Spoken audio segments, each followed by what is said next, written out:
우리가 지난 주일부터 하나님을 아는 것에 대해서 살펴보고 있습니다. 하나님을 아는 것은 우리 신앙의 모든 것이라고 해도 과언이 아닙니다. 그래서 예수님은 요한복음 17장 3절 본문에서 영생을 한마디로 예수님과 하나님을 아는 것이다 이렇게 표현했고요. 우리가 지난주 살펴본 대로 요한일서 1장 3절은 우리의 구원을, 우리의 신앙 생활을 단 한마디로 하나님을 아는 것이다, 혹은 하나님과의 친밀한 교제다 이렇게 말하고 있습니다. 하나님을 아는 것이 우리 신앙의 가장 핵심인데, 그 중에서 매우 중요한 것은 하나님을 안다는 말이 무슨 뜻이냐라는 겁니다. 두 가지 요소를 지난주 살펴봤습니다. 하나님을 아는 것은 지적으로 아는 것이고 동시에 영적으로 아는 것이다. 오늘은 이어서 나머지 두 가지를 살펴보려고 합니다. 셋째, 하나님을 아는 것은 도덕적으로 아는 것을 의미합니다. 그러니까 하나님을 알되 지적으로 뿐만 아니라 영적으로 올바로 알면 반드시 도덕적인 열매가 맺게 돼 있다 그 말입니다. 그걸 바꿔 말하면 우리가 하나님을 안다고 하면서 도덕적인 열매가 맺혀지지 않으면 하나님을 안다는 말은 사실이 아니다, 그것은 거짓말이다 라는 것입니다.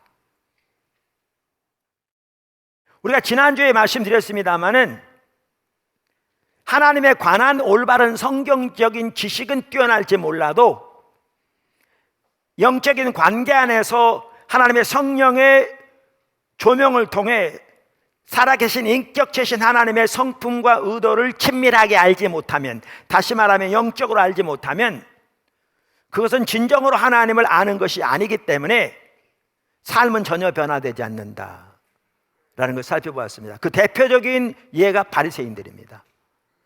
바리새인들은 성경적인 지식은 누구보다 뛰어났는데, 그리고 그들의 성경적인 지식은 정통이었는데 그들의 삶은 전혀 변화되지 않았습니다.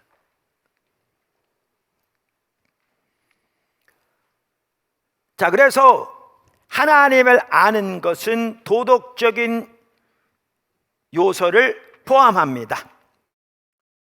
이것을 잘 볼 수 있는 구절이 어디냐면 요한일서 1장 6절과 2장 4절입니다. 자, 요한일서 1장 6절은 이렇게 말합니다. 만일 우리가 하나님과 사귐이 있다 하고, 이 말은 1장 3절을 보시면 우리가 이미 본 대로 우리가 구원을 받았다고 하고 그 말입니다. 이 말은 우리가 예수를 믿는다고 하고 이 말입니다. 우리가 기독교 신앙을 가졌다고 하고 다 같은 말입니다. 이 말은 만일 우리가 하나님과의 사귐이 있다고 하고 어둠에 행하면 거짓말을 하고 진리를 행하지 아니함이거니와. 2장 4절도 이렇게 말합니다. 그를 아노라 하고, 이 말도 역시 같은 말입니다. 왜냐하면 하나님과의 사귐을 다른 말로 하나님을 안다고 표현하고 있기 때문에. 요한일서는 이 말은 우리가 구원을 받았다고 하고 우리가 예수를 믿는다고 하고 다 같은 말입니다. 그러면서 그의 계명을 지키지 아니하는 자는 거짓말하는 자요 진리가 그 속에 있지 아니하니라. 이렇게 말함으로써 우리가 구원을 받았다고 하면서 도덕적 열매가 함께하지 않으면 그것은 참된 구원이 아니다 이렇게 말하고 있습니다. 잘 아는 바와 같이 요한일서는 그 당시 교회를 위협하던 영지주의적인 이단으로부터 교회를 보호하고 성도들로 하여금 참다운 구원의 확신을 갖도록 하기 위해 쓰여진 성경입니다. 그 당시 영지주의는 크게 두 가지 특징을 가지고 있었는데요. 하나는 비밀스러운 지식을 깨달음으로 구원을 얻는다는 것이었고요, 영지주의 이단. 다른 하나는 구원을 얻은 자들은 어떠한 죄를 지어도 상관이 없다는 도덕 폐기론이었습니다. 이게 그 당시 많은 교회에 심각한 해를 끼쳤던 이단인 영지주의의 특징이었습니다. 이것을 대항해서 그리고 참다운 구원과 신앙의 확신을 심어주기 위해 쓰여진 게 요한일서입니다. 그런데 오늘날 한국교회에 많은 해악을 끼치는 대표적인 이단 중에 하나인 신천지가 이 영지주의하고 정확하게 똑같은 특징을 가지고 있습니다. 정확하게. 하나는 오늘날 신천지는 자기 교주가 깨달았다고 하는 요한계시록에 나오는 소위 비밀, 그것을 알고 믿어야 구원 얻는다는 거죠. 그런데 그 요한계시록에 나오는 비밀이란 게 그 교주가 깨달았다기보다는 그 우리나라의 대표적인 이단들로부터 내려오는 것을 약간 변형시킨 거고요. 그리고 전혀 성경적이 아닌 왜곡되게 한 겁니다. 거기다가 그들은 이제 그렇게 구원을 받아서 사람들을 신천지로 이끌어 오려면 어떠한 죄를 지어도 전혀 상관이 없다고 가르칩니다. 그것이 거짓말을 하건 사기를 치건 연극을 하건 간음 전혀 개의치하지 않는 거죠. 그러니까 초대교회 당시에 있었던 영지주의와 너무나 특징이 비슷합니다. 그런데 사도 요한은 초대교회 당시에 그 영지주의를 적그리스도에게 속한 자들이라고 말합니다. 요한일서 2장 18절 19절. 그러면서 하신 말씀이 뭐냐면 오늘 성경이 하나님과의 사귐이 있다고 하면서, 다시 말해서 구원을 받았다고 하면서, 하나님을 안다고 하면서 도덕적인 열매가 함께하지 않으면 그것은 거짓말이다 라고 말하고 있는 겁니다. 그래서 지난주에 살펴본 것처럼 매우 귀한 학자인 닥터 에이킨, 그분도 요한일서 주석에서 하나님을 아는 참된 지식은 서로 분리할 수 없는 지적, 도덕적, 그리고 영적인 요소를 포함한다 이렇게 말한 겁니다. 그런 여러 가지 이유로 인해서 이와 같이 하나님을 아는 참된 지식은 도덕적 열매를, 도덕적 요소를 포함합니다. 할렐루야. 자, 그러면 그 말은 알겠는데, 그러면 이 말은 우리가 참다운 구원을 받으면 한 번도 죄를 짓지 않는다는 말이냐? 그 말은 아닙니다. 그 말이 아닌 것을 우리는 요한일서를 보아도 알 수 있습니다. 아까 요한일서 1장 6절에 우리가 하나님과의 사귐이 있다고 하면서 어둠 가운데 행하면 그것은 거짓을 말하는 자라고 그랬잖아요. 근데 바로 다음 절에, 바로 그렇게 말하고 난 다음에 바로 다음 절에 뭐라고 말하고 있는가? 이렇게 말하고 있습니다. 만일 우리가 죄 없다고 말하면 스스로 속이고 또 진리가 우리 속에 있지 아니할 것이요, 만일 우리가 죄를 자백하면 그는 미쁘시고 의로우사 우리 죄를 사하시며 우리를 모든 불의에서 깨끗하게 하실 것이요, 만일 우리가 범죄하지 아니하였다 하면 하나님을 거짓말하는 이로 만드는 것이니 또한 그의 말씀이 우리 속에 있지 아니하니라. 자, 이걸 보면 하나님과의 사귐이 있다고 하면서 어둠 가운데 행하면 진리가 그 속에 있지 않다. 그래놓고서 바로 다음 절에 너희가 죄 없다고 하면 진리가 너희 속에 있지 않다. 이렇게 말함으로써 그럼 우리가 참다운 구원을 받으면 한 번도 죄를 짓지 않는 것을 말하느냐? 그게 아닌 걸 볼 수 있어요. 바로 이 본문에서. 그러면 어떻게 보면 두 개가 서로 상반되는 것 같은 이것을 어떻게 해결할 수 있는가? 어떻게 올바로 이해할 수 있는가? 그것은 6절에 나오는 동사를 보면 알 수 있어요. 동사. 6절에 한번 다시 보시면 이렇게 나오죠. 아까 읽었던 9절에 만일 우리가 하나님과 사귐이 있다 하고, 그 다음 뭐요? 어둠에 행하면. 이 행하면이라는 단어가 이 말을 의미하는 매우 중요한 그 단어입니다. 우선 여기 행하면이라는 단어는요, 길을 걷다는 의미를 가지고 있어요. 그러니까 이스라엘 백성들은 우리하고 비슷하게 인생을 살아가는 것을 길을 걷는 것에 비유했어요. 그래서 우리말에 인생 여정이란 말이 있잖아요. 그런 것처럼. 그래서 그리고 또 여기 보면 행하면이라는 단어가 행하면 다르가 헬라어로 현재형입니다. 현재형은 시간적으로는 현재를 가리키지만 행동의 종류는 지속적인 행동을 가리킵니다. 그러니까 이 말은 뭐냐 하면 우리가 하나님과의 사귐이 있다고 하면서 우리의 삶의 패턴이, 삶의 방식이, 살아가는 삶의 목표가 하나님을 모를 때의 삶의 방식과 패턴과 목표와 동일하다면 그 사람은 전혀 하나님을 모르는 자라 그 뜻입니다.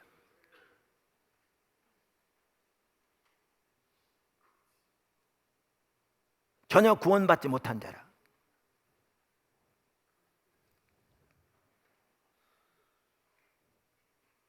그래서 말씀드린 대로 이 말씀은 하나님과의 사귐이 있다고 하는 사람이 살아가는 지속적인 삶의 패턴과 방식이 구원받기 전에 그 방식 그대로라면 구원받았다는, 하나님과의 사귐이 있다는, 하나님을 안다는 그 모든 말이 거짓말이요, 그 속에 진리가 있지 않다, 그 말입니다. 그래서 하나님을 아는 참된 지식에는 도덕적 요소가 포함됩니다. 근데 이것은 처음 구원받을 때만이 아닙니다. 이게 아주 중요합니다. 또 하나는, 자, 이렇게 그러면 우리가 구원을 받아 하나님의 백성으로 살아가면서도 하나님과의 사귐, 하나님과 친밀한 교제에서 떠나면 우리의 삶은 곧바로 옛날로 돌아갑니다. 그러니까 오늘날 우리가 예수를 진정으로 믿어 구원받아 도덕적 열매도 한때 나타났었는데 나도 모르는 사이에 살아가는 삶의 방식과 목표와 삶의 패턴이 안 믿는 사람과 동일하게 살아가고 있다면 나는 지금 심각하게 하나님을 떠나 있는 겁니다. 종교적인 의식이 우리 가운데 있든지 없든지 상관없이 하나님께로 돌이켜야 될 줄로 믿습니다. 할렐루야.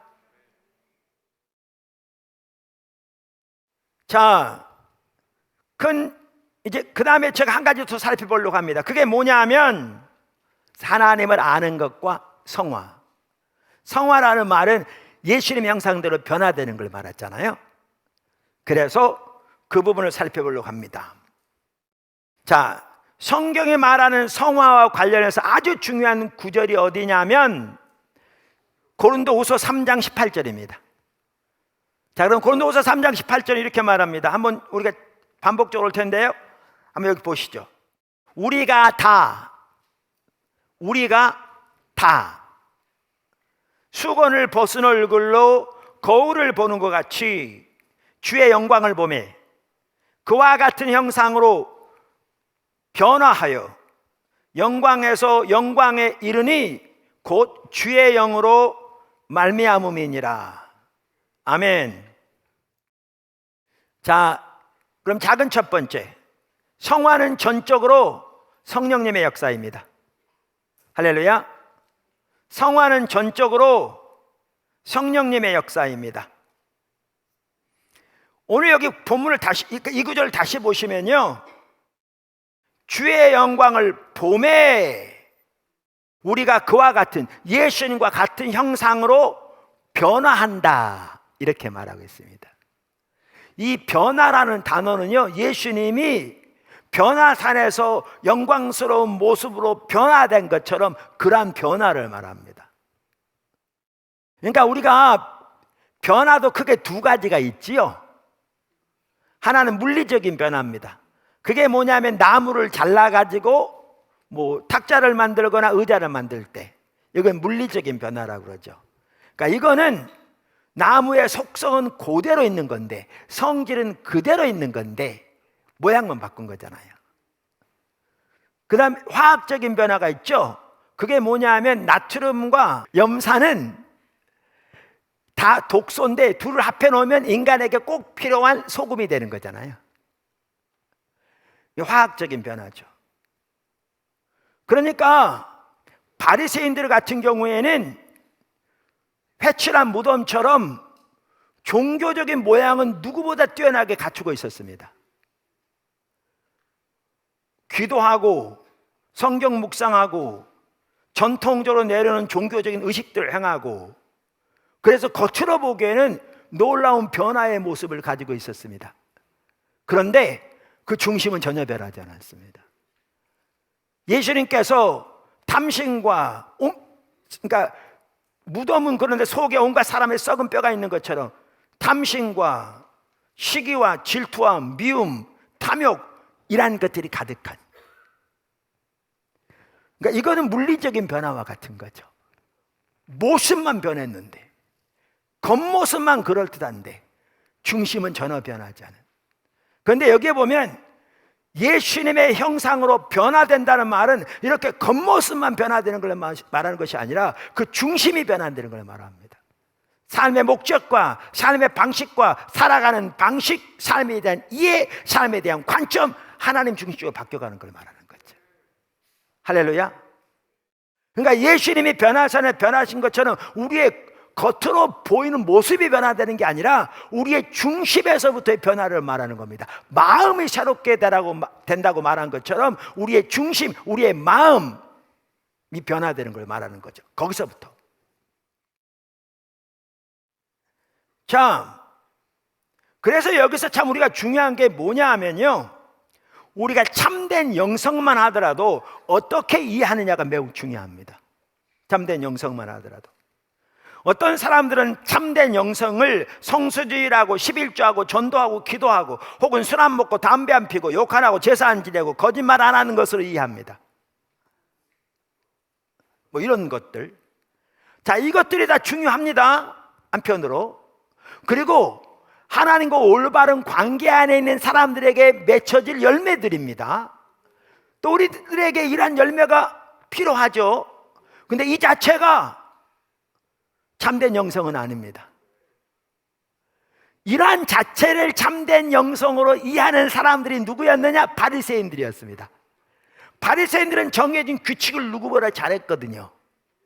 그러니까 자기들이야말로 거룩한 사람이고 자기들이야말로 다른 사람보다 소위 말하면 신앙생활 잘한다고 여긴 거죠. 그런데 참된 영성을 이와 같이 외부적인 것으로 이해하게 되면 필연적으로 두 가지 중에 하나가 됩니다. 하나는 이런 것을 다른 사람보다 잘하는 사람들은 필연적으로 영적인 우월감에 빠집니다. 겉으로는 아이 저 같은 사람이 뭘 그럴지 몰라도 속으로는 영적인 우월감이 하늘을 찌릅니다.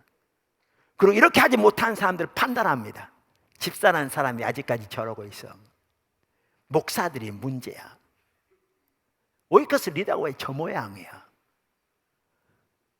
이렇게 됩니다. 또 이렇게 이해하게 되면 한편으로는 이렇게 영적인 우월감 가운데 다른 사람을 멸시하고 무시하는 그러한 죄를 범하는 반면에 그걸 잘 못한 사람들은 상습적인 죄책감 가운데 살아갑니다. 죄책감 가운데 거기서 헤어나질 못합니다. 문제는 아까도 말씀드린 대로 이 둘 다 잘못된 겁니다. 이게 정확하게 바리새인들이 이해했던 거라니까요. 이렇게 되면 여태까지 설명한 대로 겉으로 내려온 어떤 규정과 규례들은 그래서 전통적으로 이것이 신앙생활이라고 말하는 그 몇 가지는 잘 지킬지 몰라도 삶의 방식, 살아가는 목표, 삶의 이유 전혀 안 바뀝니다.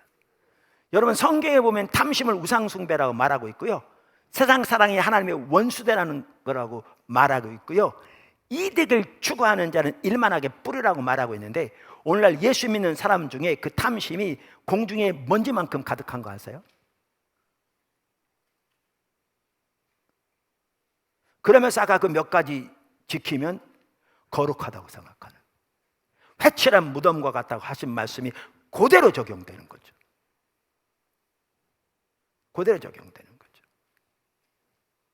그러면 참된 영성은 뭐냐? 참된 영성은 하나님과의 관계에서 나오는 겁니다. 예수님이 우리의 유일한 구세주가 되시고 주님이 되시며 동시에 우리의 생명이 되시는 예수님과의 사랑의 교제가 참된 영성입니다. 그래서 이 참된 관계 가운데서 그 하나님을 향한 사랑은 이웃을 향한 사랑과 또 자기를 향한 진정한 사랑으로 표현되는 거죠. 그래서 참된 영성은 무엇보다 인격체신 하나님과의 사랑의 교제입니다. 그래서 이 하나님과의 올바른 사랑의 교제 가운데 머물수록 아까 말한 그 열매들이 나타나는 거죠. 자, 그럼 두 번째, 우리가 주님을 보는 만큼, 주님의 영광을 보는 만큼 주의 형상으로 변화됩니다. 아까 읽었던 구절 다시 한번 보시죠. 우리가 다 수건을 벗은 얼굴로 거울을 보는 것 같이 뭐요? 주의 영광을 보매 그와 같은 형상으로 변화하여 영광에서 영광에 이르니. 그러니까 우리가 주님의 영광을 볼 때 뭐라고요? 주님의 형상으로 변화된다고요. 그래서 영광에서 영광으로 더욱 놀라운 영광으로 변화된다, 이렇게 말합니다. 그래서 성령에 의해서 우리가 성화되되 어떻게 성화되는가? 우리가 주님의 영광을 볼 때 주님의 영광을 보는 만큼 변화됩니다. 할렐루야. 그럼 주님의 영광을 본단 말은 뭐냐? 성령의 조명으로 주님을 알고 주님이 우리를 향하신 그 놀라운 승리를 깨달으며 우리 향한 하나님의 은혜와 사랑을 깨닫는 것을 말하고요, 그 하나님을 믿음으로 의지하여 서는 만큼 우리는 변화됩니다. 제가 예를 들겠습니다. 좋은 예가 스데반의 예입니다. 스데반은요 죽는 순간까지도 예수님을 닮았던 사람입니다. 사도행전 7장에 보면 유대인들에게 대해서 스데반의 구약을 가지고 쭉 설교합니다. 나중에는 유대인들이 분을 내서 스데반을 돌로 칩니다. 잘 아시죠? 그것에 대해서 사도행전 7장 59절은 이렇게 말합니다. 한번 보시죠. 그들이 돌로 스데반을 치니 스데반이 부르짖어 이르되 주 예수여 내 영혼을 받으시옵소서 하고 무릎을 꿇고 크게 불러 이르되 주여 이 죄를 그들에게 돌리지 마옵소서. 이 말을 하고 자니라. 잔단 말은 이 세상에 죽었다 그 말입니다. 성경에는 죽은 것을 그리스도 안에서 죽은 자들을 잔다고 표현합니다. 깨어날 날이 있을 거거든요. 부활할 날. 자, 그런데 여기 어디서 많이 본 것 같지 않으세요? 예수님이 십자가에 돌아가실 때 한 거와 정확하게 똑같은 행동이죠. 어디를 보면 아느냐면요, 누가복음 23장 34절을 보면 알 수 있습니다. 성경이 이렇게 말합니다. 이에 예수께서 이르시되 아버지여 저들을 사하여 주옵소서. 자기들이 하는 것을 알지 못함이니이다 하시더라. 그러니까 이걸 보면 스데반은 자기를 돌로 쳐 죽이는 사람들까지도 정확하게 예수님처럼 용서하고 그들을 위해 기도하면서 주님 곁으로 갔어요. 그러니까 죽는 순간까지 그 핍박 가운데서도 그는 예수님을 닮은 거죠. 할렐루야. 그럼 이게 어떻게 가능했을까요? 무엇 때문에 그게 가능한가? 바로 그게 윗절에 있습니다. 바로 윗절에 있습니다. 거기 보시면 사도행전 7장 54절 이렇게 돼 있죠. 바로 위에. 그들이 이 말을 듣고, 그러니까 스데반이 전한 말을 듣고 마음에 찔려 그를 향하여 이를 갈거늘. 그러니까 참 이래요. 우리 중심이 중요한 게요, 스데반을 통해서 성령께서 강력하게 역사하셔서 구약 성경을 쭉 나열하면서 하나님의 말씀을 전했거든요. 그러니까 하나님의 강력하게 역사하신 걸 볼 수 있어요. 뭘 볼 수 있냐면 그들이 마음에 찔렸다고 말하고 있잖아요. 그러니까 하나님께서 성령을 통해 말씀을 가지고 그들의 중심을 찌르신 거죠, 폐부를. 그런데 오순절날 동일하게 베드로가 그렇게 설교했을 때 거기에 있던 유대인들은 마음에 찔려 우리가 어떻게 하여 구원을 받을까 이렇게 외쳤던 반면에 이들은 동일하게 말씀에 마음에 찔렸는데 이를 갈았다고 돼 있어요.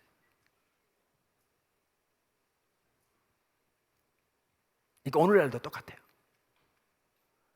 성령은 강력하게 역사하고 계신데 중심에 따라 그 말씀 앞에 정직하게 동의하고 엎드려 주여 어찌하오리까 도우소서 구원하소서 은혜를 부으소서라고 돌이킨 사람이 있는 반면에 동일하게 말씀으로 찌르는데 대적하고 거역하고 반박하고 이래 가는 거죠.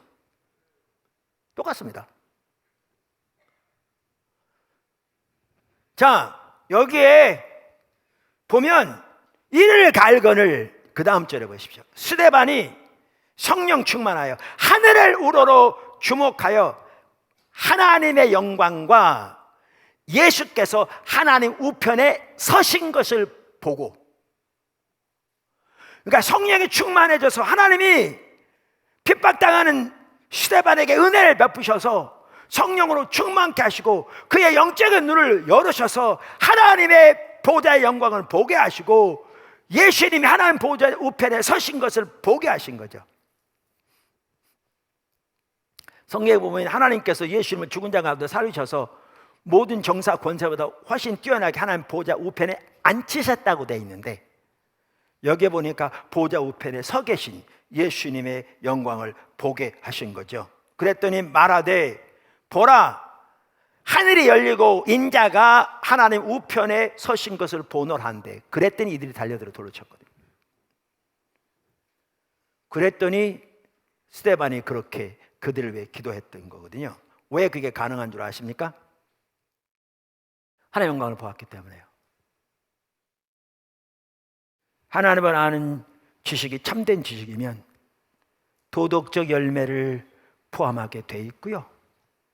아울러 우리는 우리의 신앙 전체가 하나님과의 사귐이므로 하나님을 알았고 하나님을 알고 있고 하나님을 알 것이기 때문에 지속적으로 하나님을 알기를 추구하는 자리에 있게 될 때 성령의 역사로 예수님의 영광을 보는 만큼 주님의 형상으로 변화되어 영광에서 영광으로 자라나는 하나님의 의도하시는 기뻐하시는 진정한 성도의 삶이 될 것입니다.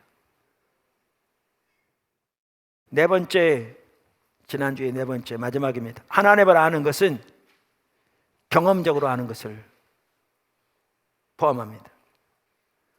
신약이건 구약이건 하나님을 안다는 말은 그 단어 자체가 경험적으로 아는 것을 말합니다. 그래서 구약의 히브리어 야다건 신약의 헬라어 기노스거건 둘 다 경험적으로 아는 것을 말합니다. 우리가 잘 아는 대로 창세기 22장에 보면 아브라함이 하나님의 명령을 따라 이삭을 하나님께 드리는 내용이 기록되어 있는데, 제단에 올려놓고 죽이려고 하기 직전에 하나님께서 천사를 급히 보내어 막으시고 그 전부터도 예비해 놓으신 순양을 드리게 하시죠. 그걸 통해서 아브라함은 하나님은 여호와 이레의 하나님, 예비하시는 공급하시는 하나님을 알게 됩니다. 그러면 그 아브라함이 경험한 하나님이, 알게 된 하나님이 단순히 이론적인 지적인 하나님이었습니까? 아니면 경험적으로 알게 된 것이었습니까? 경험적으로 알게 된 것이었습니다. 그럼 이렇습니다. 여러분이 나는 하나님이 나의 기도를 들으시는 걸 믿습니다. 난 확실히 믿습니다. 하나님은 내 머리카락까지 세실 만큼 나의 모든 상황을 아시며 내가 구하기도 전에 내 모든 필요를 아시고, 그래서 하나님은 나의 기도를 들으실 뿐만 아니라 나의 모든 필요를 채우시는 분임을 나는 믿습니다. 확실하게 믿습니다. 아무리 여러분이 그렇게 말할지 몰라도 그 하나님을 여러분이 여러분의 삶 속에 전혀 경험하지 못한다면 여러분은 그 하나님을 전혀 모르고 있는 겁니다. 그게 이론적인 지식에 불과한 겁니다. 성경에 나오는 하나님에 관한 이론적인 지식을 지적으로 동의하고 있는 것에 불과합니다. 하나님을 아는 참된 지식은 그 하나님을 삶에서 경험적으로 알게 되어 있습니다. 경험적으로 알게 되어 있습니다. 사도 요한일서 5장 4절 15절을 보면 사도 요한이 이렇게 말합니다. 그를 향하여 우리가 가진 바 담대한 것이 이것이니 그의 뜻대로 무엇을 구하면, 그러니까 무엇이든지 그의 뜻대로 구하면, 그 뜻입니다. 들으심이라. 우리가 무엇이든지 구하는 바를 들으시는 줄을 안즉 우리가 그에게 구한 그것을 얻은 줄로 또한 아느니라. 이걸 보면요, 사도 요한은 하나님을 알되 어떤 하나님을 알았는가, 여러 가지 면이 있겠지만 특별히 이 구절에서 말하는 바는 우리가 무엇이든지 하나님의 뜻을 따라 구하면 그분은 반드시 응답하시는 하나님을 알았어요. 그래서 요한 같은 경우에는 하나님의 뜻대로 구했으면 아직 받기 전에도 이미 받은 줄로 알았어요. 이 알았다는 말이 가슴으로 알았다는 말이에요. 그리고 이 단어 하나하나가 현재형이에요. 이 말은 사도 요한은 수시로 그 삶을 살았다는 거예요.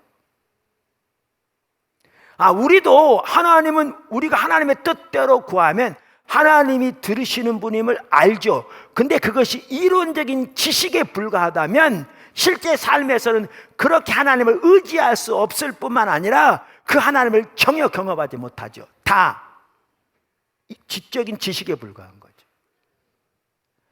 조지 뮬러 5만 번 기도 응답 받은 사람이라고 그러잖아요. 고아원을 운영했는데 여러 사역 중에 하나가 때로는 고아가 2,000명이나 됐어요. 한번 생각해 보세요. 2,000명을 먹이고 재우고 입히고 교육시킨다고 생각해 보세요. 한 가지 특징이 뭐였냐면 그 모든 필요를 사람에게는 단 한마디도 하지 않았어요. 하나님께만 기도했어요. 그리고 주님만 의지했어요. 그리고 주님은 그 필요를 채우시되 식사 시간 단 10분 이상을 지연된 적이 한 번도 없었대요. 다음 끼가 먹을 게 없을 때가 한두 번이 아니었어요. 어떨 때는 수년 동안 매번 그랬어요. 매일. 그를 훈련시키신 거죠. 그러나 그는 그때에도 하나님만 의지했어요. 5만 번 기도 응답받은 그는 고아의 아버지 되신 하나님, 자기 자녀의 필요를 채우신 하나님을 알았습니다. 이론적으로 한 게 아니고요, 당연히 성경의 하나님은 그러한 하나님이시지만 지적으로 할 뿐만 아니라 영적으로 알았기 때문에 자기 필요가 있을 때 하나님께 그렇게 믿음으로 의지할 수 있었고 하나님은 그때마다 응답하셨습니다. 제가 그 얘기 가끔 하는데 지금부터 29년 전인가 8년 전인가 포도나무 교회를 처음 개척하도록 하나님께 저를 인도하실 때, 제가 처음 교회를 개척하고 있었는데 서울에서 하나님의 의도하신 바가 안 되니까 한 번은 새벽기도 하는데 됐어, 너 그대로 내려놓고 새로 시작해, 다시 처음부터. 그리고 제가 기도하는 중에 분당에서 교회를 시작하라고 그러시더라고요. 제가 그래서 분당에 와봤어요. 그랬더니 예배 장소를 쓸 수 있는 장소는 말할 것도 없고요, 사택부터 우선 구해야 되는데 아파트는 비싸고 그나마 단독주택이 싼데 우리 세 아들의 저하고 제 아내 5식구 살라니까 조그마한 2개짜리는 도저히 살 수가 없고 방 3개짜리는 있어야 되는데 5천만 원 있어야 전세를 얻으시더라고요. 근데 그 당시에 저는 매월 100만 원씩 사례비를 받고 있었고요, 그 사례비를 받아야 그달 생활할 수 있었어요. 제 주변에는 단돈 500만 원 꿀 자리도 없었습니다. 물론 꾸는 것은 인본주의죠. 근데 주님이 그렇게 말씀하셨을 때 바로 그 다음 주에 사표냈습니다. 저 사표는 어렵지 않았습니다.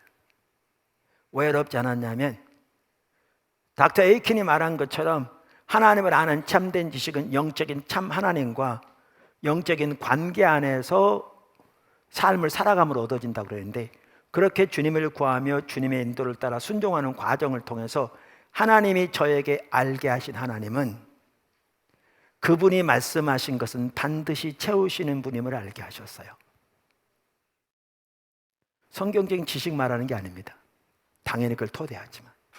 그래서 그분이 말씀하셨기 때문에 그분이 채우실 걸 알았어요. 일이 아닌 게 아니라 일이. 그래서 사표는 거 어려움 없었어요. 사표는 제가 뭐 한 줄 아십니까? 집에서 기다렸습니다. 어차피 제가 할 게 아무것도 없었습니다. 어디 가서 일하면 돈을 많이 번다든가 그러면, 근데 그럴 때도 없었고, 어떤 분들은 이제 기도원에 뭐 금식하러 올라갑니다. 그거에 진정하셔야 합니다. 주님의 뜻을 분별하게 할 때. 어떨 때 우리의 기도는 절박하게 기도할지 모르지만 불신의 표현일 수 있습니다. 이스라엘 백성들이 광야 홍해 앞에서 목이 터져라고 부르짖었을 겁니다. 어쩌면 목에서 피가 넘어오도록 기도했을 겁니다. 근데 그것은 불신의 표현이었습니다. 두려움에서 나온 것이었습니다. 간절한 기도 분명히 있습니다. 예수님께서 강청하는 기도에 대해서 말씀하셨는데 그건 불신의 기도를 말하는 게 아니라 이 시대를 향한 하나님의 뜻, 하나님의 목적, 하나님의 계획을 발견하고 그 뜻이 이루어지도록 강청하는 기도를 드리라는 겁니다. 그래서 선지자적 기도 제가 쓴 그게 중요합니다. 기다렸어요. 주님이 채우실 걸 알았기 때문에요. 일이가 아니라 일이. 그랬더니 말씀드렸는데 한 번은 평소 때 알고 지내던 치과의사 선생님이 저를 만나자고 그래서 그분 제가 섬기는 교회 성도는 아니었는데 교제가 있었고 그 치과에서 제가 성역분 인도하고 그랬거든요. 그분이 제가 사표낸 걸 알고 있었어요. 같이 식사하자 그러면서 저에게 식사 마치고 그분 사줬습니다. 우리 식구 다.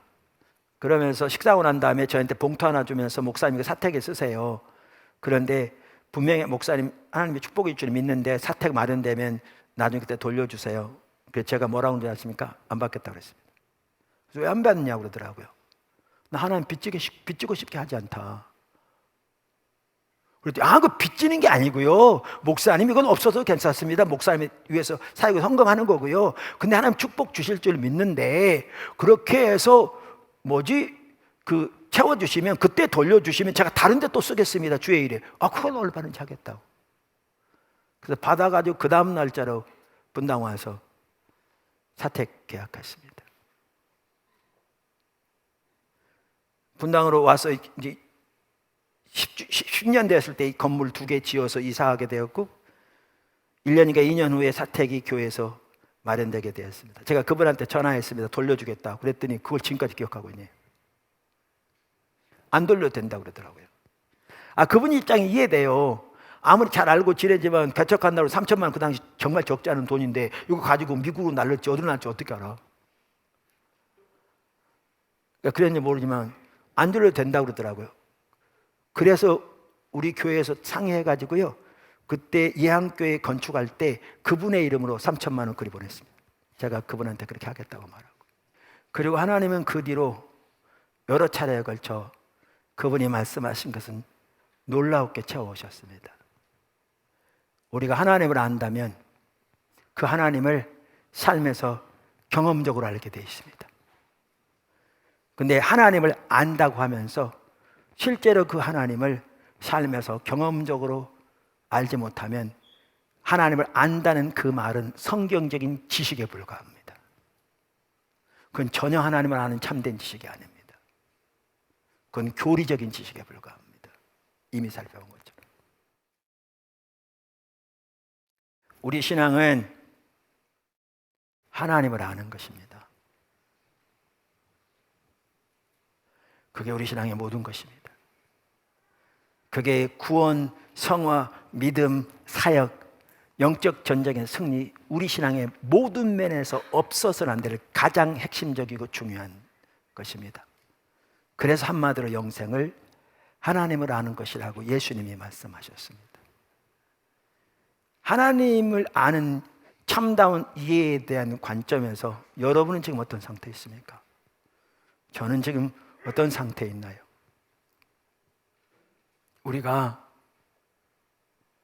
몇 년 신앙생활 했다고 종교적인 의식만 다람쥐 채바퀴돌도 왔다 갔다 하면서 성경적인 지식 몇 개 있다고 그래봐야 너무너무 약소하고 그야말로 작은 것이면서 하나님을 모른다는 인식조차 없이 영적인 우월감과 교만 가운데 안일함 가운데 빠져 있다면 우리는 정말 심각한 상태에 있습니다. 그래서 우리의 영적인 보고는 비어 있잖아요.